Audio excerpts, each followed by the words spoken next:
Ha, jangan bergerak. Terkejut. Awak buat apa ni? Saya tengah nak beli barang bekas. Tapi ni macam bekas. Letak garam je. Awak nak letak garam kat sekolah ke?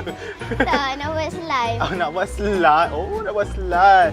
Awak tahu tak sekarang ni awak kat tingkat 2 dah? Oh, tak perasan pula yang kita dah kat tingkat 2. Awak shopping sampai awak tak perasan awak dah nak tingkat 2? Tak tahulah. Tengok apa abang dah ambil. Ambil apa tu? Jap dengan Tupperware. Nak buat apa?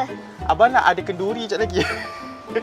Abang nak buat makan-makan. Abang pun dah ada nak beli barang juga. Tapi itulah, nak tengok macam dah ada barang semua tu. Macam tak ada lagi stationery je.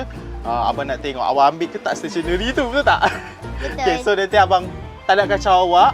Abang tinggalkan awak kat sini, okey? Okey, bye-bye. Pastikan awak beli betul-betul tau. Bye.